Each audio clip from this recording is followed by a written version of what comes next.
So this is the first ever 1-inch native 8K 360 camera in the world.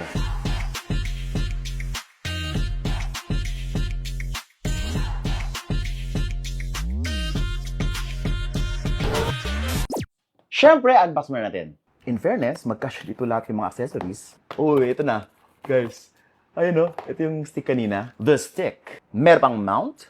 Nice. So this is the actual camera. Let's check it out. Wow, sobrang gaan naman ito. This is only 183 grams. 2 cameras. We are also getting accessories here. It's got an Osmo pouch. Uy, may stickers pa at papers sa loob. May case pa siya. Para lang sa kanyang mga lens. Ayan, para may cover. And we're also getting extra batteries. 3 battery. 1,950 milliamperes per battery.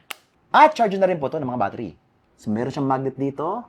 It just, naka-DJI ecosystem po tayo dito. DJI Mic Mini, Mic 2, Mic 3 dyan. Gagana po siya dito, diretso. Most 360 cams use tiny sensors. Pero ito, industry first. 1-inch 360 imaging. Meron tayong 1-inch sensor at is pang CMOS sensor sa likod. And yan po yung advantage ng isang 1-inch sensor na kahit madilim po, malinaw na malinaw pa rin.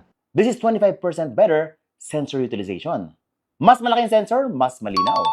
This is native 8K. Hindi upscaled, hindi stretched. 2.4 micrometers pixels pa. That is 4 times larger than competitors. Gabi, walang problema. Meron pa siyang f1.9 aperture plus super night mode equals legit flagship level night clarity. Meron pa siyang night mode for both 360 plus single lens. Isa pa, super dali niya lang gamitin. Compatible with Osmo Action ecosystem mounts plus Osmo Audio for direct mic support.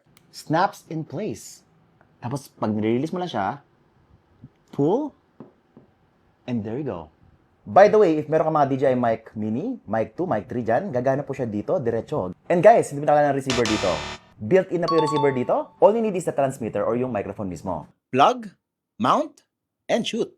Shoot first, frame later. Pwede mo gawing FPV, third person, landscape, or even vertical. All from one clip. Dahil nga 360 siya, pwede niyang i-shoot yung buong 360 na pangyayari doon sa video. Hindi lang po yung likod nyo, yung harap nyo, but pretty much the whole 360 bubble na ginagawa nitong camera na to. If you want to level up or step up your video para sa sports mo, sa travel mo, go mo na to.